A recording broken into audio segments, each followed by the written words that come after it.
Bonjour tout le monde et bienvenue sur Cap sur ta région, l'émission qui débarque chez vous et vous invite à découvrir les cadres les plus beaux de la région Provence-Alpes-Côte d'Azur. Aujourd'hui, nous nous trouvons actuellement sur le Mont Faron à 584 mètres d'altitude. Comme vous pouvez le découvrir, nous surplombons la ville de Toulon. C'est ici que nous nous retrouverons tout à l'heure.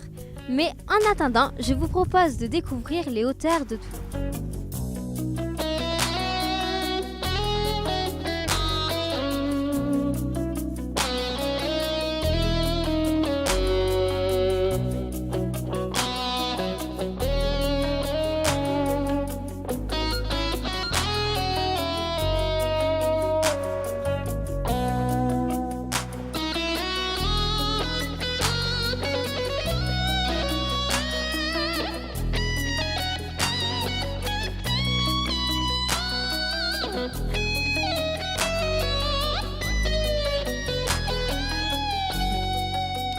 Le Mont Faron est un sommet calcaire faisant partie des monts toulonnais qui culmine à 584 mètres et surplombe la ville de Toulon dans le Var. On désigne par les monts toulonnais le massif calcaire situé derrière l'agglomération toulonnaise. Ils sont au nombre de 5, le Mont Faron, le Mont Côme, le Coudon, le Baou des 4 Ors et le Gros Cervon. Ils forment une véritable barrière naturelle qui protège la ville de Toulon des intempéries. Il n'est pas rare d'ailleurs, dit-on par ici, qu'il pleuve derrière le Mont Faron ou le Baou, les 4 Ours, et qu'il fasse beau sur la ville. Le blanc du calcaire contraste avec le vert des pins parasols et de la garrigue. La randonnée pédestre est certainement le moyen le plus agréable de découvrir les monts toulonnais. Certains peuvent également se découvrir à vélo.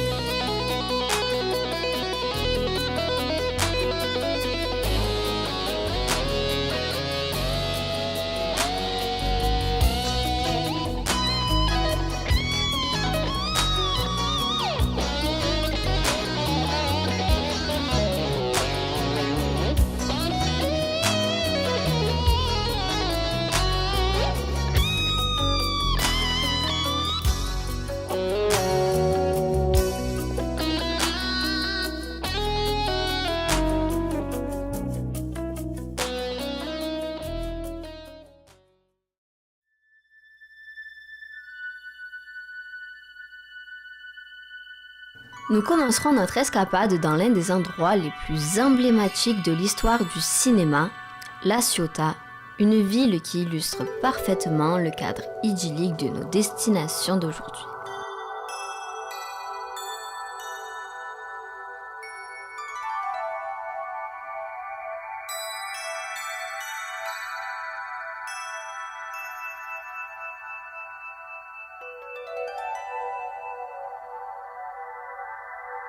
L'arrivée d'un train en gare, ça vous parle ? C'est ici à La Ciotat que Louis Lumière a immortalisé en 1895 50 secondes d'une action banale qui est devenue culte dans le monde entier à travers les époques.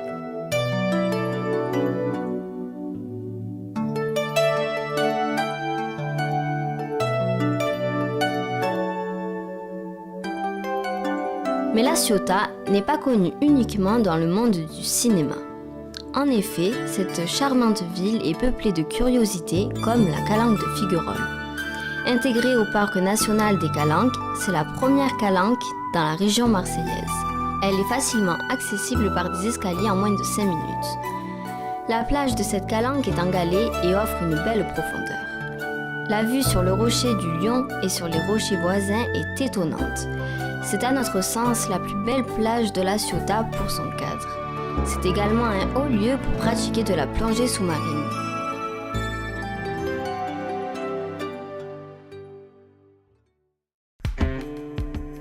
On va rester dans le thème médiéval et se diriger vers la Seine-sur-Mer et le fort Balaguier. Il paraîtrait que Napoléon Bonaparte y a fait escale. Depuis 1970, le fort de Balaguier est un musée d'histoire maritime et locale. Inscrit sur la liste des monuments historiques depuis 1973, le fort de Balaguier est un fort en batterie haute destiné à faire feu dans les gréements de la marine à voile. L'origine de son nom est liée à la présence à proximité de points d'eau douce. La tour comporte en sous-sol une citerne et des magasins, surmontés d'un logement voûté par la garnison, qui supporte une terrasse à canon.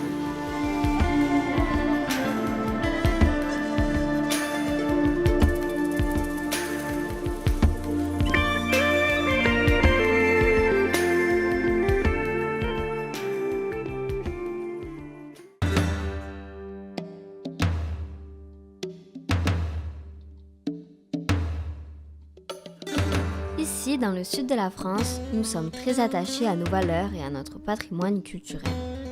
Je vous propose donc de franchir les portes fortifiées du village du Castellet. Le Castellet domine de plus de 100 mètres le vignoble des vins de Bandol. La commune est composée de 4 villages, le Castellet, le Brulat, Sainte-Anne-du-Castellet et le Plan du Castellet. Seuls les piétons peuvent entrer dans le village. Il fait partie des hauts lieux touristiques du Var.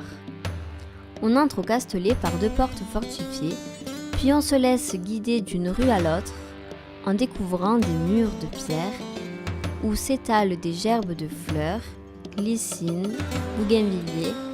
Les rouges, oranges, fuchsia, violets se mélangent aux lierres qui courent sur tout le village. Décidément, c'est une tradition ici d'apporter sa caméra en vacances, comme l'a fait Rému dans ce village qui a servi de décor pour le film La femme du boulanger du célébrissime cinéaste et écrivain Marcel Pagnol, grande star provençale. En parlant de star, nous allons nous diriger vers le circuit du Castellet.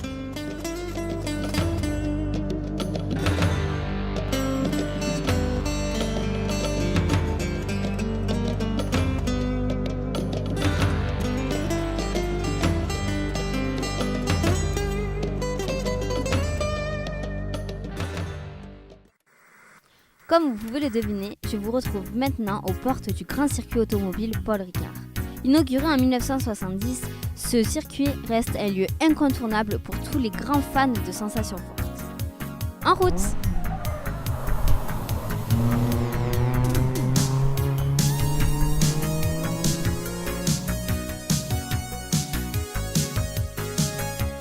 Le circuit Paul Ricard, appelé ainsi en l'honneur du chef d'entreprise du même nom, a reçu le Grand Prix de France Formule 1 et le Bol d'Or pendant de nombreuses années. C'est une référence dans son domaine. Il est exceptionnel par sa longueur de 5,15 km et son tracé technique invitant les pilotes à dépasser leurs limites sur la mythique ligne droite du Mistral, longue de 1800 mètres. Ce complexe offre 2 grandes pistes principales, la Grand Prix d'une longueur de 3,8 km et la GT de 2,6 km. Le circuit du Castellet est né sous l'impulsion de Paul Ricard, qui voulait créer un événement d'ampleur internationale dans la région.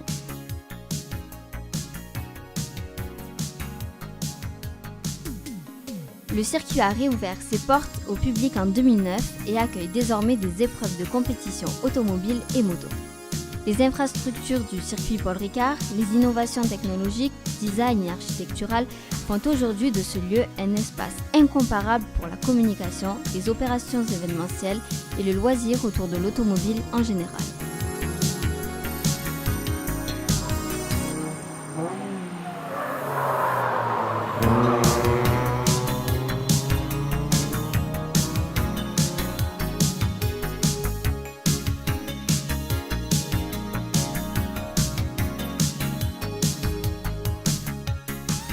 Maxime Acide, j'ai 27 ans et je travaille dans l'industrie de la pharma. J'ai mon père qui pilote, donc une fois par an quand il y a la course au Castellet, je viens ici et avec plaisir je fais du karting au Castellet parce qu'il est vraiment magnifique. C'est ma piste préférée en France, donc je viens toujours ici avec grand plaisir. J'ai beaucoup de chance avec mon père qui roule, j'ai toujours dans les paddocks, dans les stands pour suivre les plus belles courses de GT Tour et de Blancpain et du ELMS aussi. Donc j'ai eu la chance de voir plein de belles courses et j'espère l'année prochaine pouvoir venir pour la F1 également. Alors cette piste elle est juste magnifique en termes d'esthétique, avec les bandes bleues c'est superbe. Et puis il y a tout ce qu'il faut, il y a des courbes rapides, il y a des virages serrés, il y a ce double droite que j'adore, il y a du dévers, il y a tout ce qu'il faut pour mettre toutes les techniques de pilotage en place pour le circuit. Donc c'est vraiment magnifique, j'adore.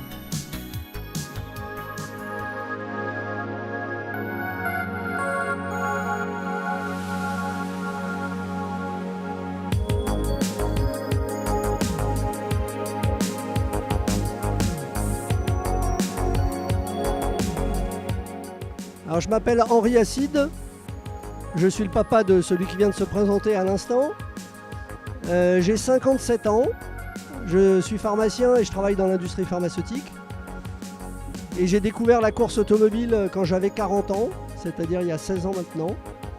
J'ai commencé avec de la monoplace qui s'appelait à l'époque la Campus Biocarburant, des petites monoplaces de 110 chevaux. Après, je suis passé sur une Peugeot en super production.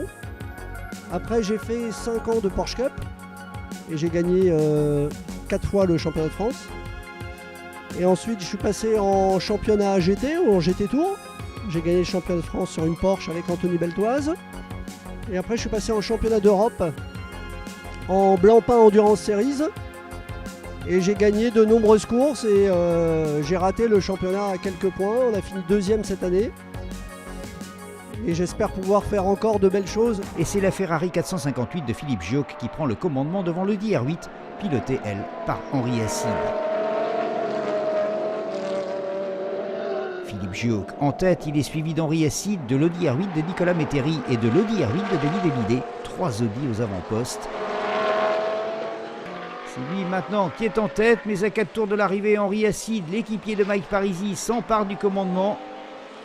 Une position qu'il va conserver jusqu'à l'arrivée pour l'emporter facilement devant Jean-Luc Boblic et Roland Bervilliers.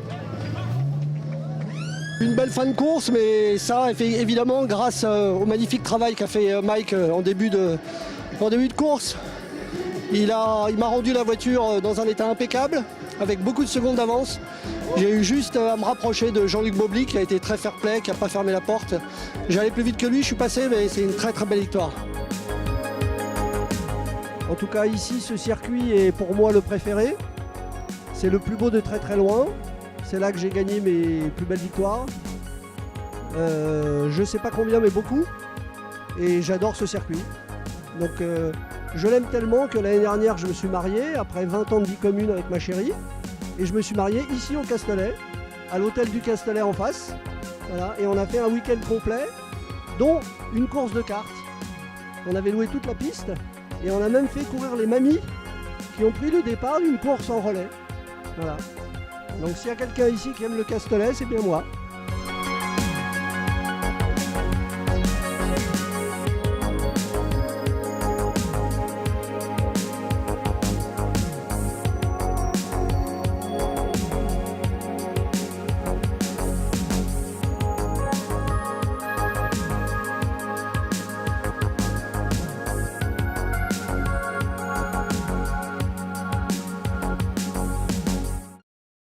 Nous nous trouvons actuellement au pied de la tour royale qui a été demandée par la population toulonnaise, alarmée de voir que son port de commerce était sans cesse ouvert aux flottes ennemies. La rade de Toulon s'est entourée dès le XVIe siècle d'un système de défense destiné à protéger en premier lieu ses accès maritimes, puis terrestres, au fur et à mesure que l'artillerie offensive allongeait sa portée. Elle a un diamètre de 60 mètres, des murs épais de 7 mètres, sa base plonge dans la mer. Ouvrage de défense, c'est la première des tours à canon construites en bord de rade à Toulon.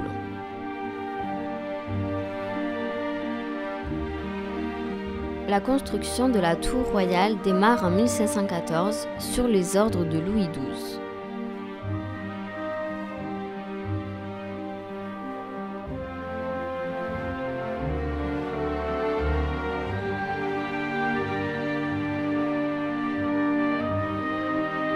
Sur la plateforme étaient installés les canons pour les tirs visant les gréements.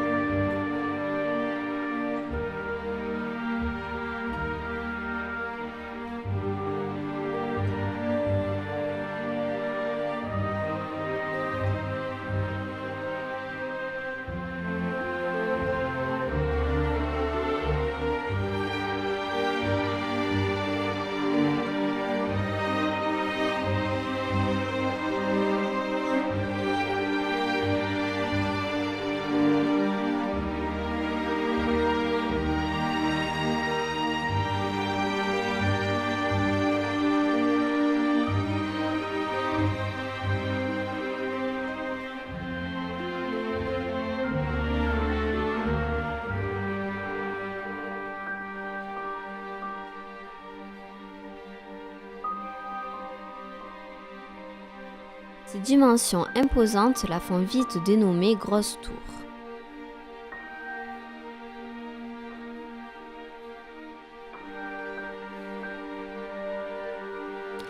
Labellisé Pavillon bleu depuis 2009, gage d'une qualité environnementale exemplaire, les plages du Morillon s'étendent sur plus de 15 hectares et sont bordées de jardins paysagers, d'aires de jeu, d'une douzaine de bars et de restaurants.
L'Opéra de Toulon est un bâtiment spécialement conçu pour la présentation des opéras.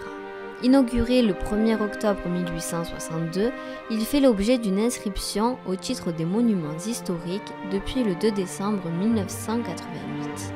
L'Opéra de Toulon servit de cadre au tournage du film de Georges Combray, La malédiction de Belphégor, en 1966. En 1994, quelques scènes de la saga d'été, Les Yeux d'Hélène, y ont également été tournées.